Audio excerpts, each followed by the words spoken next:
안녕하세요, 재미주의입니다. 영국의 한 시골 마을에서 태어나고 자란 수전 제인 블랙씨는 어느 날 한국으로부터 초대장 하나를 받게 되었습니다. 수전은 오래전부터 한국과 깊은 인연을 맺고 있었는데요. 그녀의 할아버지 어니스트 토머스 벤델은 일제 감정기 때 대한매일 신부를 세워 항일 언론운동에 앞장섰던 인물로 대표적인 외국인 독립유공자였습니다. 수전은 한국에서 날아온 이 뜻깊은 초대에 고향 친구인 캐서린 베티슨과 함께 한국을 방문하게 되었습니다. 캐서린 베티슨은 친구 따라 생각지도 못한 한국 여행을 떠나게 되었는데요. 수전 덕분에 한국 정부에서 주최한 행사에도 참여할 수 있었으니 캐서린은 우연히 방문한 낯선 나라 한국에서 꽤 뜻깊은 여행을 보낼 수 있었습니다. 그런데 행사 일정 중 국가보훈처 직원의 설명을 듣던 캐서린은 놀라움을 금치 못했는데요. 당시 직원은 외국인 독립운동가 분들에 대한 업적과 감사함을 전하고 있었습니다.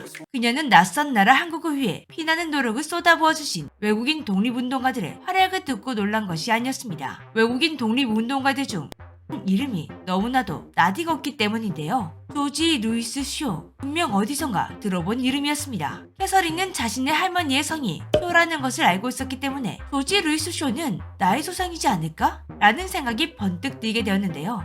수전과 함께 한국 일정을 마치고 영국으로 돌아온 캐서린은 한국에서 품게 된 이 의문을 풀기 위해 조지 루이스 쇼에 대해 조사하기 시작했다고 합니다. 조지 루이스 쇼가 아일랜드계 영국인임을 알아내자마자 즉시 아일랜드로 건너가 자료를 찾았지만 너무나 오래된 기억이다 보니 찾기가 쉽지 않았다고 하는데요. 그래도 그녀는 절대 포기하지 않았다고 합니다. 이미 그녀는 마음속으로 조지 루이스 쇼 씨가 나의 조상일 것이다 라고 생각했던 것 같은데요. 그녀는 영국 국회의사당을 방문하여 해외 국민 출생 자료까지 뒤졌고 마침내 단서를 찾게 되었다고 합니다. 그 단서는 다름 아닌 캐나다 소설에서 나왔는데요.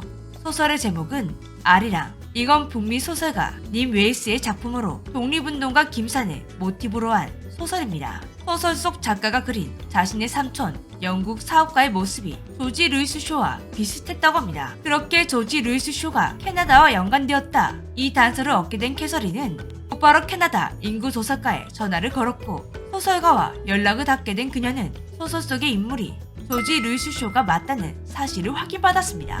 그 뒤부터는 일사천리로 일이 진행되었다고 하는데요. 조지 루이스 쇼의 아들 사무엘 루이스 쇼의 사진을 영국 조상찾기 홈페이지에 올렸고 얼마 지나지 않아 조지 루이스 쇼의 직계후손인 레이첼로부터 연락을 받게 되었습니다. 그동안 한국에서도 그토록 찾아 헤매었던 조지 루이스 쇼의 후손을 캐서린이 혼자임으로 찾았던 것입니다. 그리고 캐서린 베티슨 자신 역시 조지 루이스 쇼의 반계 후손이라는 것도 입증하게 되었습니다. 이 소식을 전해듣게 된 한국 정부는 조지 루이스 쇼의 후손들을 초청해 대한민국 건국 훈장 독립장을 전달하며 감사의 뜻을 전하게 되었다고 합니다. 고향 친구 수전을 따라 한국에 놀러왔던 캐서린 자신 역시 한국 독립운동가의 후손이라는 사실을 알게 되어 너무 자랑스러웠고 한국인들이 지금까지 잊지 않고 후손들을 아껴주는 모습에 깊은 감동을 받았다고 합니다. 참고로 수전과 캐서린이 살고 있는 스폴딩이라는 곳은 런던에서 184km나 떨어진 작은 시골 동네라고 하는데요. 이런 작은 마을에서 해외 독립 유공자 1호 명패의 주인공 두 사람의 후손이 살고 있었다니 뭔가 영화 같은 이야기지 않나요?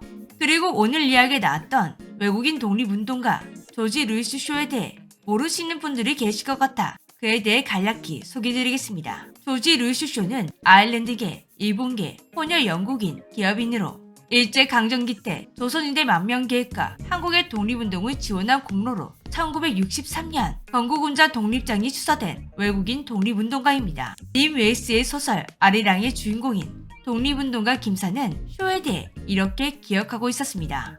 쇼는 한 푼도 받지 않으며 오로지 동정심에 한국을 도왔다. 그가 세운 무역회사 일육양행은 상해에 있는 임시정부와 국내를 이어주는 주요 통로 중 하나였음을 여성 독립운동가 정정화의 장강이기에서 확인할 수가 있었는데요. 그는 이렇게 독립운동가들에게 배편만 제공한 것이 아닙니다. 대한민국 임시정부 교통사무국을 설치하고 그 모든 활동을 지원했다고 하는데요. 김구, 김가진, 김희안 등 수많은 독립운동가들이 그의 도움을 받았고 일제가 남긴 기록 중에 조지 쇼는 눈엣 가시다 라는 표현이 있을 정도로 그의 독립운동은 진심이었습니다. 일본은 조지 르슈쇼에 대해 조사하면 조사할수록 그가 왜 한국인의 편에 서서 자신들과 싸우는 것인지 정말 이해를 할 수 없었을 것 같은데요. 처음 일본 정부가 조지 르슈쇼라는 존재를 알았을 땐 중국인인 줄 알았다고 합니다. 외형은 영락없이 외국인이지만 출생 지역이 청나라 복건성이었기 때문이죠. 그런데 알고 보니 조지 르슈쇼는 한국보다 일본과 연이 깊은 사람이었습니다. 위에서도 설명했듯이 그는 아일랜드계, 일본계 영국인, 그의 어머니는 일본인이었고 그의 부인도 일본인, 그의 막내 며느리 또한 일본인이었죠.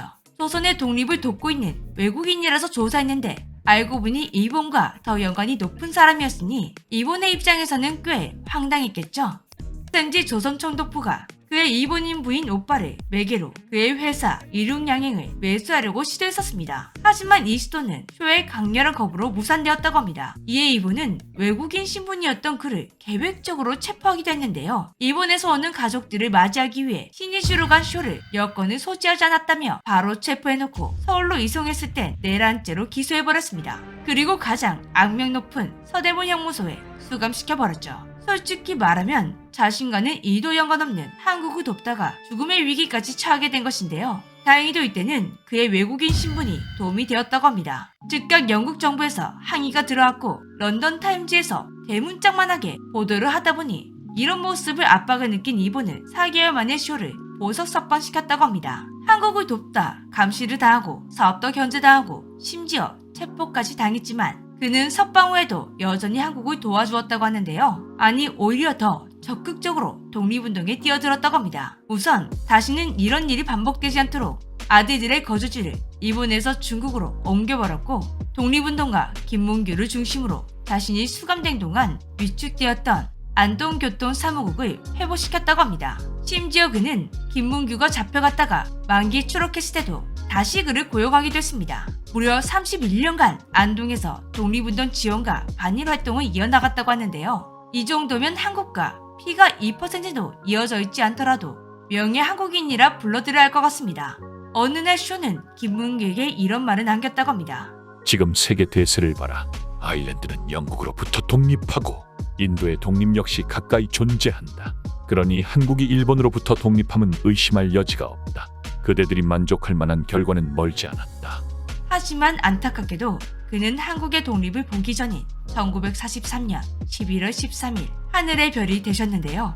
한국에서 돌아가신 것도 아니라 그의 후손들을 찾는 것이 힘들었다고 합니다. 하지만 오늘 이야기처럼 우연히 친구로 따라왔던 그의 후손 덕분에 한국은 그에게 감사함을 표현할 수 있게 되었는데요. 이런 거 보면 조지 루이스 쇼 씨와 한국은 피로 이어진 사이는 아니지만 뭔가 운명적으로 엮인 인연이 아니었나 싶습니다. 지금까지 재미주였습니다. 안녕.